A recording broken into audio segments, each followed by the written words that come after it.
Sejam bem-vindos a mais um episódio do Meon Entrevista.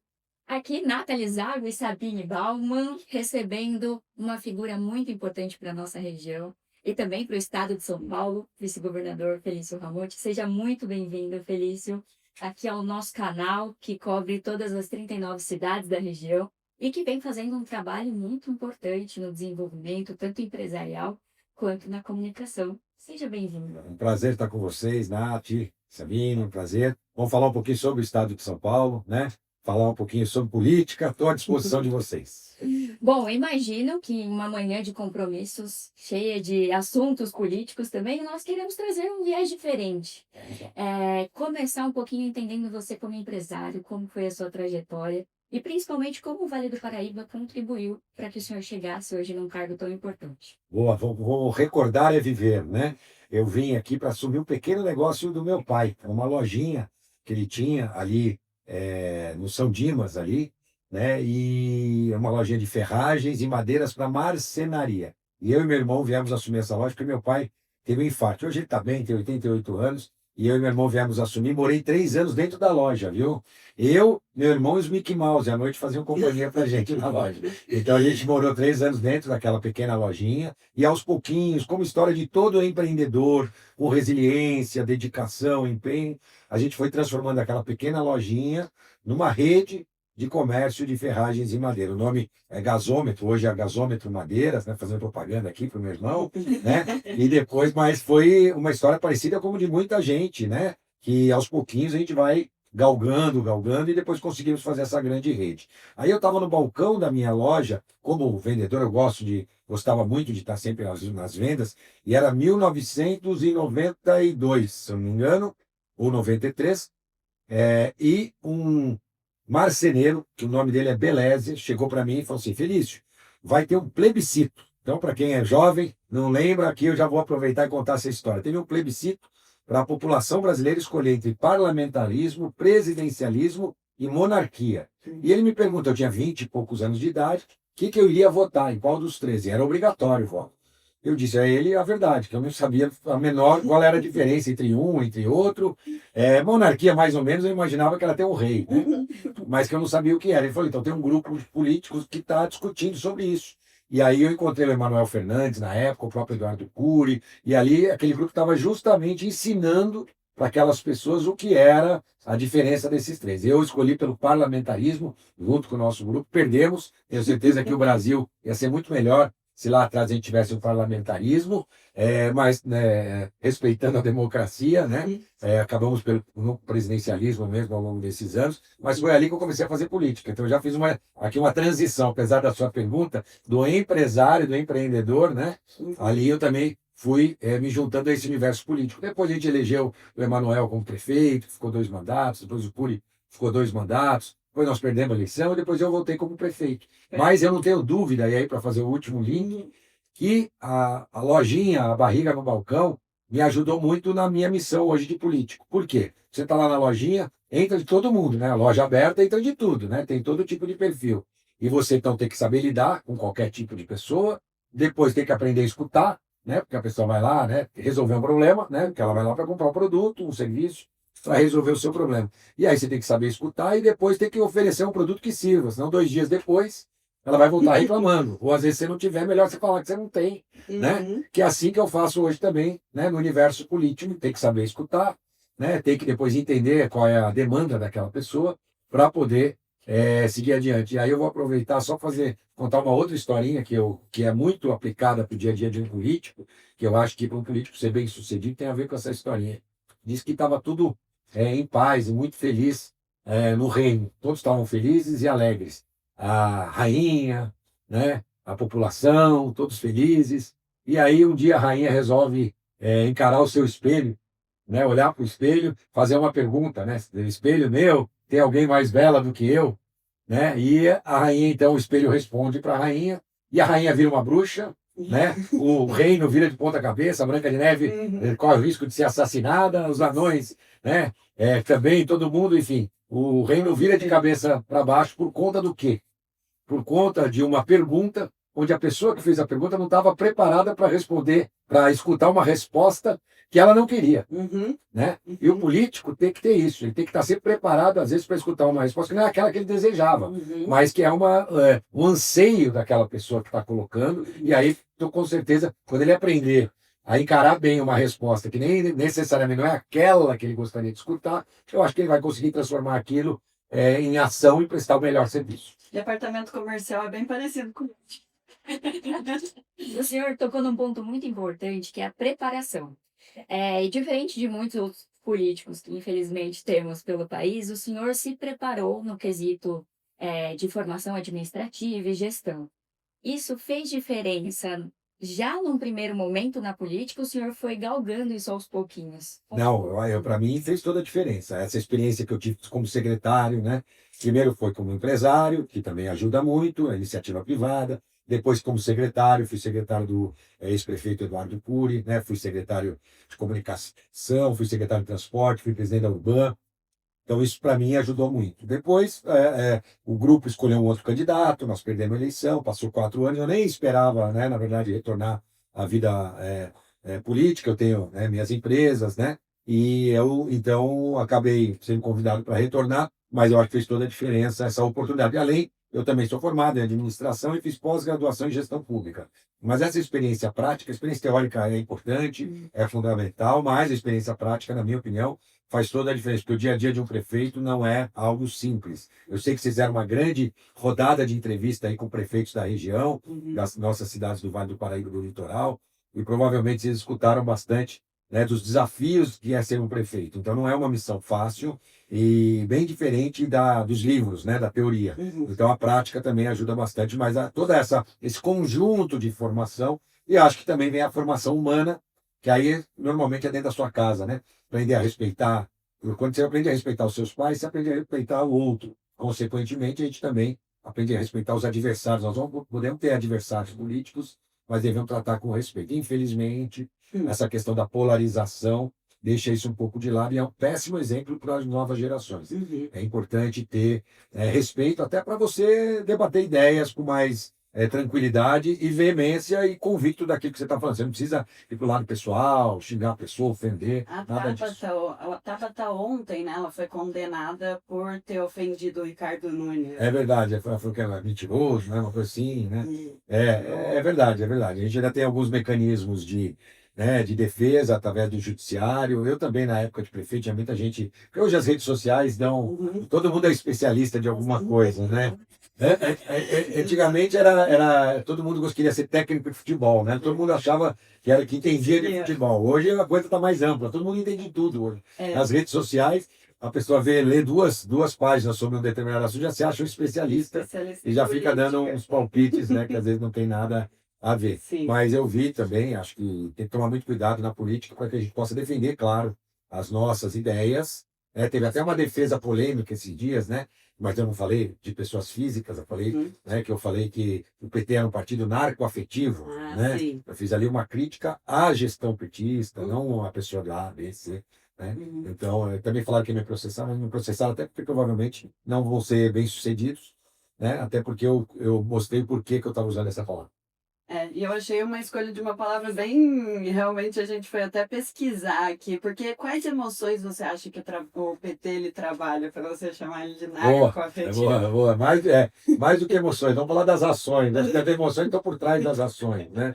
A gente vê essa questão, por exemplo, eles foram contra a ampliação do tempo de prisão de crimes, como a gente propôs agora, até propôs para o nosso ex-secretário, né? Endurecer, né, a relação da redução, na verdade, do tempo, né, de prisão, porque pela legislação de determinados crimes, você pode, se você cumprir determinadas regras, você vai reduzindo o tempo penal. E a gente foi contra isso para determinados tipos de crime, apresentamos o PT, foi contra. Depois, é natural você ver sempre eles lá na favela do Moinho, que nós fizemos aquele trabalho de remoção, né, e dar dignidade para a população da favela do Moinho. O presidente Lula estava ao lado da irmã do traficante, né, e que também foi presa depois, está achacando, né, aquelas famílias que estavam recebendo uma casa nova, pedindo dinheiro para aquelas famílias. Depois de anos, né? Você vê que não mudou. Então, essa proximidade. Depois você vê no Rio de Janeiro, não é o caso de São Paulo, que São Paulo não tem lugares que a polícia não entra, mas no Rio de Janeiro tem locais que a polícia não entra, mas o PT entra, né? Você vê lá os candidatos do PT fazendo campanha, obviamente, é claro, vamos falar português, claro, tem um acordo ali para eles poderem subir naquele determinado morro, aquela coisa. Então, por isso que eu falo que eles estão sempre ao lado, né, muito próximos nessa relação com o crime. Por isso que eu chamei do narco afetivo. Eles têm uma certa. Aliás, também, o próprio ex-secretário de Segurança Pública, Sarrubo, né, que estava trabalhando junto com o Lewandowski, aliás, que eu também fiz uma crítica à gestão dele no Ministério da Justiça, para mim foi disparado o pior ministro da Justiça da história, né, do Brasil, né, porque também quis oferecer uma PEC da segurança inócua, depois depois que ele saiu, a gente viu outras relações, né, do escritório dele, aí pior ainda, que aí é uma questão de ética, que eu nem tinha, quando eu fiz esse vídeo, fiz minha declaração, nem sabia dessa questão ética, que ele também teria sido contratado o escritório dele, né, nesse caso do Banco Master também, né, escritório que hoje pertence aos filhos dele, mas o próprio secretário de Segurança Sarrubo, que é do Ministério Público, quando saiu, ele disse, olha, o PT tem dificuldade, a esquerda tem dificuldade de trabalhar no tema de segurança pública. E, de fato, tem dificuldade. Quando a gente vê ações policiais, né, eles sempre colocam em xeque a ação da polícia. A gente defende a apuração e não já pré-julgar um ato em relação à polícia. Depois a gente viu também naquela questão do Rio de Janeiro, né, a gente via ali uma cena formada com as pessoas que tinham tirado as roupas, as pessoas já estavam com roupas camufladas, né? E a gente viu ali eles defendendo aquela situação. Então, eles têm uma dificuldade grande mesmo. E acho que eles vão sofrer muito nesta e nas próximas eleições, fruto desta visão que eles têm em relação à segurança pública, que, ao meu ver, é equivocada. Muito bom. Posso? Pode. Então, aí agora já entrando aqui na vertente política um pouco mais, como você avalia, antes uma curiosidade pessoal, Claro. muito diferente ser vice-governador e governador em alguns momentos do que ser prefeito? Completamente diferente. Completamente. Completamente diferente. É claro, ali no Palácio dos Bandeirantes, no dia a dia das visitas às cidades, né? Você não tem tanta proximidade com a população quanto você tem como prefeito. O que eu lamento, eu gosto bastante. Eu, por exemplo, lá no centro, né, que a gente teve a questão da Cracolândia, eu continuo atendendo a cada 15 dias, eu tenho um escritório no centro e atendo síndico de prédio, associação de moradores, associação dos comerciantes da Santa Efigênia, de outras regiões. Então, eu gosto de atender as pessoas, moradores da região. Eu faço isso a cada 15 dias e permaneço fazendo. Esse contato pessoal. Mas, como governador ou vice-governador, há um distanciamento natural. Até vamos dizer assim, pelos protocolos, né, que são implementados, a questão de segurança, né, que a gente tem também. Tudo isso dificulta essa proximidade, porque eu acho, a gente sempre se esforça para estar próximo da sociedade, mas existe, claro, uma rotina que às vezes te impede de estar tão próximo quanto você gostaria. Mesmo quando a gente vai visitar uma cidade, quando a gente chega lá, né, as nossas equipes já foram lá, as pessoas já sabem que a gente está indo lá. É difícil você chegar num lugar, como eu fazia aqui como prefeito, não de surpresa para fiscalizar, mas para poder entender, né, a realidade, né, das coisas. Não é nem para, vou fiscalizar, não, deixa eu ver de verdade aqui como é que essa pessoa está achando o atendimento, como é que aquela outra pessoa está achando. Então, para o governador isso fica mais difícil, para o vice-governador. Então, esse distanciamento, eu acho que é o principal que eu sinto falta, né? Sinto falta. Apesar da gente sempre, o governador Tarcísio também tem essa posição, sempre querer estar próximo das pessoas, perguntando e tal, mas a gente tem essa dificuldade pela própria, vamos dizer, porque o cargo acaba, é natural do cargo. E o território é muito grande também, né? Então aí a gente até vê o senhor fazendo todas as visitas ao interior, aqui ao Vale do Paraíba, ao Litoral Norte. E quais são as principais demandas que você recebe, assim, dentro do que você acha? Olha, eu acho que são demandas do Estado, que as demandas que a gente... Hoje a segurança pública é muito falada, né? Apesar da gente ter os melhores indicadores da história, né? Todos os indicadores são positivos, a gente tem a sensação de segurança das pessoas, que ela não vai junto com os indicadores. E para nós é isso que importa no fundo, é a sensação. Não adianta você ter números bons, mostrar, comprovar, mas a pessoa não sentir. Isso no dia a dia da cidade, é claro. Quem vive em São José, né, não sente isso, porque tem uma das cidades mais seguras do Brasil, fruto de iniciativas que a gente fez até lá atrás, e o Anderson agora está ampliando e aprimorando. Né? Hoje se fala muito lá no Smart Sampa, da cidade de São Paulo, mas nós já tínhamos desde 2018 aqui em São José dos Campos. Que bom que São Paulo agora passou a ter também, né? Porque precisa. E agora expandindo com a muralha, Aí, tão importante que nós estamos fazendo a expansão para a Muralha Paulista também, que é implementar essas câmeras nas cidades que não têm condição de ter, e integrando as cidades que têm. Aqui no Vale são 13 cidades. Então, falei de segurança, saúde, claro, é uma demanda constante, a questão da saúde, apesar de a gente ter tido iniciativas como a tabela SUS Paulista, que paga até 5 vezes mais que a tabela SUS Federal para os hospitais, para Santas Casas e hospitais filantrópicos, né? E a gente está abrindo novos equipamentos. Nós tivemos agora lá em Cruzeiro, entregando um novo hospital, 210 leitos aqui para a região, o AME aqui de São José tem reforma, entregamos o Luci Montoro lá de Taubaté. Então a gente vai investindo não só na região, no estado inteiro. Foram 7 novos hospitais, mas mais do que isso, nós criamos 8.000 leitos na saúde, 8.000 leitos, só pagando mais para Santas Casas abrirem esses leitos, porque elas não abriam porque não recebiam o suficiente para abrir. Então foram 8.000, imagina, era como se construísse, entregamos um hospital de 210 leitos. 8.000 leitos são como se construísse 40 hospitais, igual que nós entregamos recentemente. Então é bastante significativo. Então, saúde e segurança hoje, respondendo objetivamente sua pergunta, são os 2 temas que a gente é mais cobrado. O senhor tem uma questão de gestão muito forte, acho que muito por conta do seu histórico aqui no Vale do Paraíba.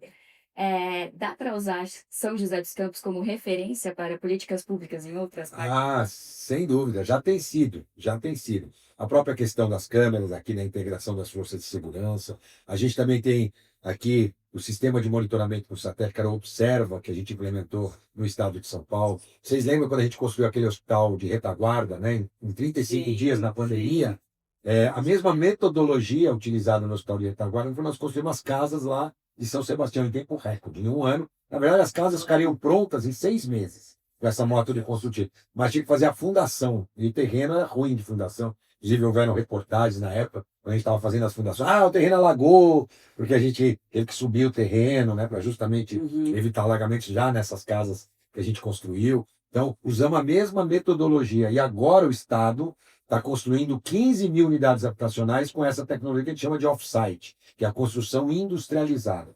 Já chega no canteiro praticamente pronto. Foi a mesma coisa que a gente fez. Aliás, a contratação, posso contar para vocês, das unidades de São Sebastião, eu que fiz justamente que uma das empresas é a empresa que tinha fornecido para nós o hospital de retaguarda. Então tem muita coisa que a gente aplicou aqui e que a gente pode reproduzir no estado e, consequentemente, em outras cidades. E eu recebo muitos prefeitos, e eles sabem, né, da nossa história como prefeito, e apesar de cada cidade ter a sua realidade, eles gostam muito de escutar ideias, me pedem ideias, sugestões, e a gente também trabalha nesse sentido para poder ajudar os prefeitos, principalmente aqueles em primeiro mandato. E aí eu vou emendar, não precisa responder, mas o Colucci se manifestou profundamente insatisfeito, né, com a falta de resposta através do celular.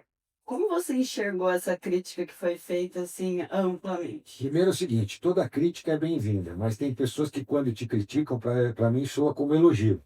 Né? Então, essa é a minha resposta. Né? Quem me conhece sabe, né, de quanto disponível eu sou, né, para todas as pessoas. Né? Eu sou uma pessoa bem disponível, então não é bem uma resposta à crítica dele, mas Aliás, nós tivemos recente São Sebastião, o Reinaldinho, né, que falou justamente o contrário. É natural, por trás, às vezes, de algumas declarações de pessoas, tem outras intenções. Né? A gente sabe como é. Mas eu entendo, compreendo e sem problema. Vamos em frente. Faz parte da vida política. Faz parte da vida política. E aí, entrando um pouco nessa questão mesmo, né? Ele vai se candidatar a deputado federal e você vê uma lista de candidatos aqui da nossa região bem extensa, de candidatos federais e estaduais. Isso é um desalinhamento político, assim, de vontades para a gente conseguir ter um deputado mesmo federal representando a nossa região, deputado estadual também? Eu defendo o voto distrital. Para quem está nos acompanhando, o que é o voto distrital? É você pegar uma região como o Vale do Paraíba, com o número de habitantes, e dizer, olha, aqui tem tantas cadeiras de deputados federais e tantos de deputado estadual. E aí, quem vai competir é só aqueles da região, aqueles que se propõem a competir pela região. Isso faria com que a gente tivesse o foco dos investimentos na região. É muito comum, às vezes, um deputado famoso, né? A pessoa acaba votando, ele é de fora, talvez nunca tenha vindo aqui em São José dos Campos. Hoje tem a questão da internet, né, que deixa as pessoas também com visibilidade. Então, às vezes, pelo nome, a pessoa vota, com uma expectativa boa, né? A pessoa que está votando tem uma esperança na hora que vota, tal. Mas óbvio que se estivesse aqui perto, a gente ia encontrar ele no supermercado, ia encontrar ele, né, na farmácia. e a poder cobrá-lo, inclusive, de ações, né, para que a gente pudesse melhorar o Vale do Paraíba, no caso, e o litoral não. Eu defendo o voto distrital. Mas como nós não temos, a única defesa que a gente pode fazer é que você dê preferência para os candidatos da região. Mas a dinâmica das eleições também atrapalha um pouco. Porque às vezes a dobrada é quando tem um deputado federal e um deputado estadual. É feita com gente de fora. Então, uma pessoa de São José dos Campos, quer se candidatar a deputado estadual, faz uma dobrada, que aí com recurso, que é bancado na sua campanha, isso tudo legal, sem problema algum, mas com recursos desse deputado federal, que às vezes é alguém de fora, então ele está aqui dentro da cidade, trabalhando com um candidato que é de fora da cidade. Então, o ideal, obviamente, é que a gente tivesse voto distrital. Como não tem, a gente sempre fala, fica atento para os candidatos daqui. Nós temos um problema nessas eleições, viu? O problema qual é? Nós temos 11 feriados em dias úteis, Copa do Mundo e só depois da eleição. Então a população vai estar ligada em eleição lá para setembro. Né? É claro que o MEON faz um importante trabalho, né? Seja com os prefeitos, com os candidatos a deputados, sempre defendeu o voto, né, regional, né? E tenho certeza que eles vão fazer essa campanha agora também, é importante que faça, mas lá em setembro é que as pessoas vão estar pensando em eleição, infelizmente. E você já vê uma movimentação dos deputados, né, de quererem pegar quanto antes os vereadores e eles fazerem as dobradinhas, porque são eles que estão com contato ali das pessoas dentro do município de verdade para uma campanha. Mas é que assim, você está no alto escalão da política. Por que não tem essa negociação entre os partidos? De candidaturas? Não, mas Para ser regional, eu digo. Então, o PSD defende o voto distrital. O ideal é mudar a legislação, na minha opinião, não tem outra, ou distrital misto, não importa, o ideal é mudar a legislação. Mas você não consegue ter um acordo porque não se trata. Primeiro, a gente tem que entender o que é um partido. Né? O partido é um conjunto de pessoas que necessariamente não pensam igual. Aliás, chama partido também um pouco por isso. E que bom que não pensa igual. Né? A gente tem partidos, por exemplo, e aí o pessoal pergunta, às vezes, com certa interrogação, mas é bem possível. Então, vou dar um exemplo. Nós temos o PSD, que é um partido que em São Paulo nós somos um partido de centro-direita. Mas nós temos ministros lá no governo do Lula. São ministros lá do Nordeste, que sempre apoiaram o Lula. Né? A minha história de vida é sempre contra o PT. Não é o fato de eu estar num partido, que é o PSD, que tem a gente de um que eu tenho que, né, apoiar ou A ou B. A gente tem, eu sou de centro-direita. Estamos hoje ao lado do governador Tarcísio e é assim que eu quero chegar. Essa é a minha história política de centro-direita. Então, a gente tem o MDB, a mesma coisa. O próprio Republicanos, o partido do nosso governador. Né? O governador tem ministro, né? Lá no governo Lula. Olha só, parece uma coisa, né? Então, a gente tem dentro dos partidos pessoas que pensam completamente diferente.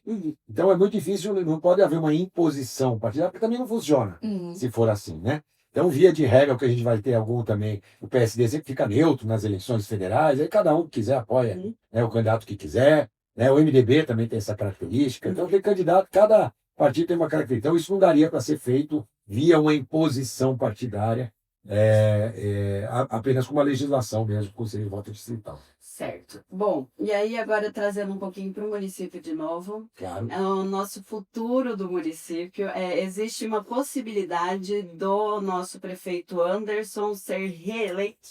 Que eu saiba, não, né? Mas tem uma mudança de legislação, mas não, até onde eu sei, não acompanho isso, mas que eu saiba, não, né? Ele já está na sua reeleição, já que ele já ficou 2 anos e meio, mais ou menos, no primeiro mandato, quando eu saí com 1 ano e meio, e agora os 4 anos que ele vai ficar. A partir daí, claro, nosso time vai construir boas candidaturas e que a gente possa apresentar um candidato que represente aquilo que a gente acredita. Nenhum é igual ao outro, né? Cada um tem sua característica, mas vai ser um candidato que vai representar o que a gente acredita lá na frente. Como jornalista, você está certo de querer antecipar tudo.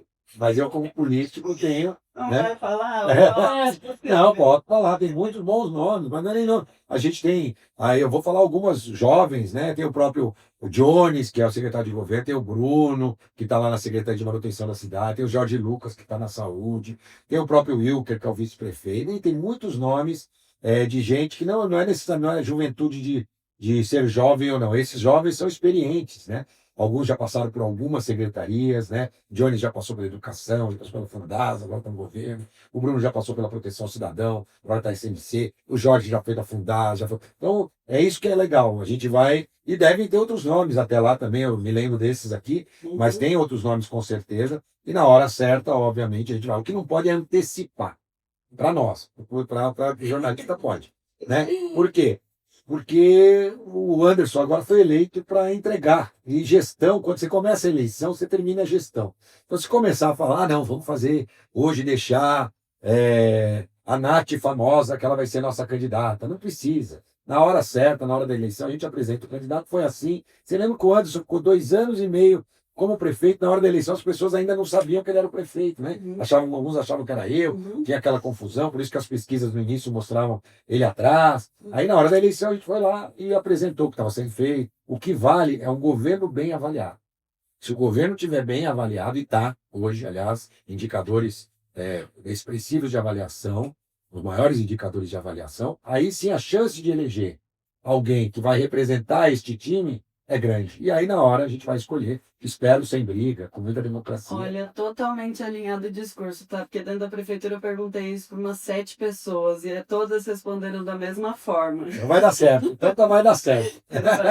Como um conselho de peso vindo do senhor, qual o requisito esse candidato futuro, que ainda não temos o nome, não pode deixar de ter? Para o político em geral, sensibilidade social, a gente tem que estar perto da população, entender, né? Eu lembro, olha uma coisa interessante que eu vou contar para vocês. Vocês estão fazendo pergunta que eu não respondo em lugar nenhum. Né? Inédita essa entrevista. Contei até a história da Branca de Neve. Então, sobre o que sensibilidade social. Eu lembro logo que eu saí como candidato, lá em 2016, a gente começou a fazer reunião, que o Anderson permanece fazendo, que a gente chama de olho no olho, que eram reuniões políticas e também agora na gestão se faz. E a gente tinha a oportunidade de conversar com as pessoas, né? E falar um pouquinho do que a gente estava vendo da cidade e escutar principalmente como as pessoas estavam vendo. E ali eu escutei coisas, e aí muita gente falava, tá fazendo essas reuniões para ficar famoso, para ter mais voto e tal. Na verdade, são reuniões de 20 pessoas, 30 pessoas. Se você juntar toda, eu fiz, sei lá, 100 reuniões. Se você juntar tudo, dá 100 reuniões, não dá.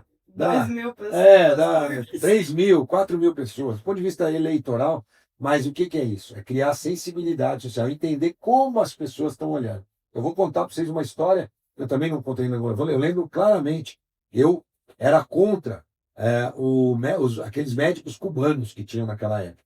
E aí eu começava a perguntar para as pessoas o que eles achavam. Todos elogiavam muito. Não estou falando da questão deles não ficarem por dinheiro, não estou lidando na parte ideológica. Eu estou aqui com você. Estou falando do atendimento à sociedade, à população. A população gostava deles, porque eles eram atenciosos, né? Ainda que eles não tivessem uma formação como um médico nosso, e não tinham mesmo. Eles cumpriam um papel, uma missão. E eu comecei a escutar das pessoas a importância que era ter um atendimento no bairro, etc, etc. No caso, eram os médicos, né, cubanos que estavam fazendo isso. E eu mudei minha opinião no meio do caminho. É claro que os médicos, né, tem aquela questão, né, corporativismo dos médicos, natural também, mas eu vi que eles tinham uma forma de atender, independente desse negócio da ideologia, para onde ia o dinheiro, porque eles recebiam só, sei lá, 10% do valor que a gente pagava, isso é uma outra questão. Mas eu olhando para a sociedade, e aí eu fui entender isso escutando as pessoas. Do mesmo jeito que a gente entende, por exemplo, que as pessoas gostam das casas, né? Mas sempre acham que ela vai para quem não precisa. As nossas casas populares. Aí a gente fez um peixe fino. Então, claro que hoje as demandas são outras, né? Porque eu já estou um pouco mais afastado, né, da sociedade. Então, essa é a hora de afinar. Então, respondendo a sua pergunta, sensibilidade social, capacidade de gestão e de ler. E, por fim, a última também que eu vou responder a vocês, que a gente tem que sempre, eu acabei de falar da importância de escutar a sociedade, mas se um prefeito fosse depender das suas decisões só disso também, não seria um bom prefeito. Porque a gente tem muita informação. O prefeito, por incrível que pareça, é de tudo, viu? Até fofoca chega primeiro para a gente. Então, é desde fofoca até informações estratégicas, investimentos, empresas estrangeiras, todo tipo de informação empresarial, pessoa, enfim, uma série de informações. E aí a gente, às vezes, tem que oferecer para a sociedade aquilo que ela nem sabe que ela precisa. E eu gosto de usar uma frase de Steve Jobs, que ele falava que quando ele foi fazer o iPhone, se ele fosse perguntar para as pessoas o que elas queriam no telefone celular, ele nunca teria feito o iPhone. Porque o telefone tinha tecla. Eles iam pedir tecla maior, tecla não sei o quê, né, a telinha. Nunca teriam pedido aquilo que ele construiu. Então, cabe ao gestor público. Não é fácil. Faz pesquisa.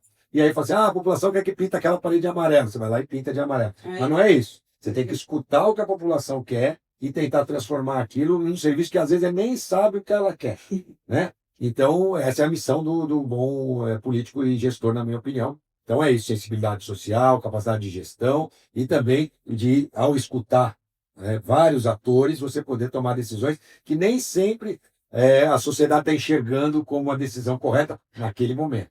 Depois, eles reconhecem como uma decisão correta, mas naquele momento, e tem que ter convicção. E, claro, por fim, a humildade também para reconhecer erros, porque todo mundo erra, vocês erram aqui, o prefeito erra, e quando erra, tem que voltar atrás, corrigir, falar, isso aqui não aconteceu do jeito que eu programava, vamos adaptar aqui. Então, esses são alguns atributos que eu considero importantes para o futuro prefeito.